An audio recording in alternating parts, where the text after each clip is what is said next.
दोस्तों आज हम उन दो कंपनीज को डिस्कस करेंगे जो कि चाहे मार्केट 18,000 पे ट्रेड करता हुआ नज़र आ रहा है या निफ्टी, लेकिन फिर भी ये कंपनीज एक अच्छे करेक्शन के बाद में आपको मिल रही है।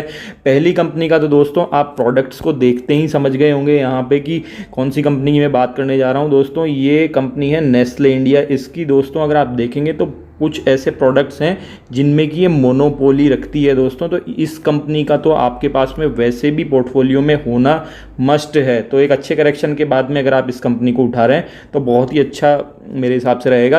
इसकी वैल्यूएशन एनालिसिस करते हैं, फिर चार्ट पे चल के समझते हैं क्या अपॉर्चुनिटी बन रही है। दोस्तों वैसे नेस्ले इंडिया किसी भी वैल्यूएशन की मोहताज नहीं है, फिर भी मैं आपको बता देता हूँ कि इसकी मार्केट कैपिटलाइजेशन प्रेजेंटली 1,87,000 करोड़ की बनी हुई है। दोस्तों स्टॉक का पी 84.7 का है, लेकिन क्योंकि कंपनी की अर्निंग्स बढ़ रही है और कंटिन्यू बढ़ती हुई नजर आ रही है, इस वजह से पी ऑलरेडी मेंटेन रहेगा यहाँ पे, ये आपको ध्यान रखना है दोस्तों। इसके अलावा इसकी ROC 139% की है और ROE 106% की। दोस्तों आप कंपेयर कर सकते हैं कितनी ऐसी कंपनीज है जो कि मार्केट में ट्रेड कर रही है जिनकी ये इतनी गजब की ROC और ROE मिलती है। इस वजह से मैं कह रहा हूँ इस कंपनी का तो आपको पोर्टफोलियो में होना मस्ट है। फिर भी आप देखेंगे दोस्तों इस कंपनी की प्रमोटर होल्डिंग बहुत ही अच्छी 62.8% की है और डिविडेंड यील्ड भी प्रेजेंटली 1% से ज़्यादा है दोस्तों। तो हर तरीके से ये डिविडेंड में ग्रोथ में बहुत ही शानदार यहाँ पे ट्रेड होती हुई नज़र आ रही है। इसके अलावा अगर आप यहाँ देखें तो इसका कंटिन्यू EPS राइजिंग ट्रेंड पे है और उसके साथ में आप आज ही नहीं पिछले 10 साल से भी देखेंगे तो पी भी कंटिन्यू, जैसे जैसे EPS बढ़ता जा रहा है वैसे वैसे पी भी बढ़ता हुआ जा रहा है। तो आप ये सोचें कि इसके फर्दर ये कम पी पे मिल जाएगी तो दोस्तों इसमें करेक्शन बहुत ही कम होता है, आपको इसको अप ट्रेजेक्टरी पे ही उठाना पड़ेगा।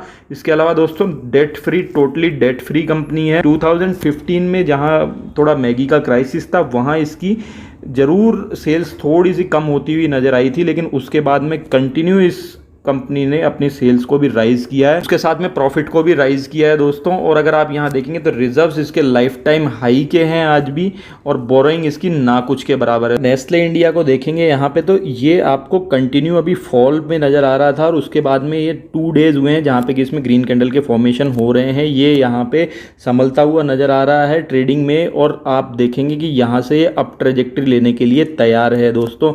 यहाँ इसका पीक 20,600 का था और उसके बाद में 19,000 पे इसने सपोर्ट लिया और उसके बाद में अब ट्रेजेक्टरी इसमें बन रही है। तो यहाँ पे नज़र आ रहा है कि इस कंपनी का जो फॉल है वो शायद यहीं तक था और यहाँ बॉटम बन के एक अच्छी आपको स्विंग बना के ये दे सकती है। आप चाहें तो इसको ट्रेडिंग के लिए यूज़ कर सकते हैं, आप चाहें तो इसको पोर्टफोलियो में भी इस समय पे जगह दे सकते हैं। दूसरी कंपनी यहाँ पे है सिप्ला, जो कि फार्मा सेक्टर की बहुत ही दिग्गज कंपनी है। इसमें भी एक अच्छे करेक्शन के बाद में आज आपको मार्केट में ट्रेड होती हुई नज़र आ रही है। इस कंपनी की भी मार्केट कैपिटलाइजेशन देखी जाए तो 73,000 करोड़ से भी ज़्यादा है यहाँ पे और स्टॉक अपने पी देखा जाए तो 29.1 के पी पे ट्रेड कर रहा है, जो कि इसके मीडियन पी से भी कम है। इसकी भी अगर आप ROC और ROE देखेंगे तो फार्मा सेक्टर में एक अच्छी ROC ROE कहते हैं इसको। कंपनी के EPS वर्सेस पी के चार्ट को आप देखेंगे तो आप नोटिस करेंगे यहाँ पे कि यहाँ जब कंपनी में, मैं 2015 से पहले की भी बात कर रहा हूँ, यहाँ आप देख सकते हैं कि जब अच्छी अर्निंग आती है तो कंपनी का पी इटसेल्फ नीचे आ जाता है, कम हो जाता है। उसके बाद में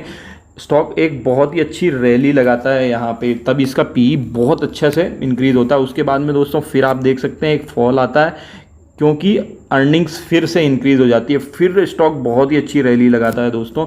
सेम चीज़ यहाँ भी नज़र आ रही है, स्टॉक ने फॉल लिया है और यहाँ इसमें अर्निंग्स बहुत अच्छी बढ़ गई है अब, तो ये हो सकता है कि यहाँ बेस बना के और EPS इसका और इसका पी यहाँ से बहुत अच्छी ट्रेजेक्टरी लेता हुआ नजर आए। कंपनी के स्टॉक में आपको बहुत अच्छी ट्रेजेक्टरी नज़र आ सकती है दोस्तों। सिप्ला के चार्ट में भी आपको कंटिन्यू यहाँ पे रेड कैंडल्स बनती हुई नज़र आ रही थी और आज ही का दिन ऐसा था जहाँ पे कि इसने एक ग्रीन कैंडल बनाई है और यहाँ से इस कंपनी में मुझे स्ट्रेंथ आती हुई नज़र आ रही है। उसका रीज़न एक ये भी है क्योंकि कंपनी बहुत लंबे समय से कॉन्सोलिडेटेड रेंज में यहाँ ट्रेड करती हुई नज़र आ रही है और कहीं ना कहीं अपने बेस के पास में ही दोस्तों ट्रेड करती हुई नज़र आ रही है। तो आपको इस कंपनी पे भी ध्यान रखना है, बहुत अच्छी अपॉर्चुनिटी क्योंकि फार्मा सेक्टर की बहुत ही दिग्गज कंपनी है।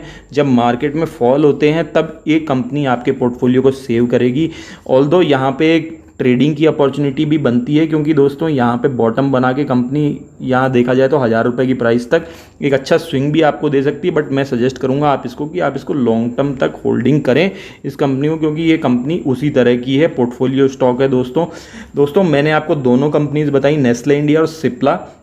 दोनों कंपनीज बेहतरीन है। और दोस्तों अगर लेकिन फिर भी ये किसी तरह की बाय सेल की रिकमेंडेशन नहीं है, तो अपने फाइनेंशियल एडवाइजर से पहले जरूर डिस्कस कर लें। अगर आप किसी भी तरह की पोजीशन इन कंपनीज में बनाते हैं, किसी भी तरह की क्वेश्चन क्वेरी है फाइनेंशियल इश्यूज पे, आप कमेंट सेक्शन में डालिए, मैं उसका रिप्लाई जरूर करूंगा। बने रहिए आपके अपने चैनल फाइनेंशियल इंडिपेंडेंस के साथ। धन्यवाद।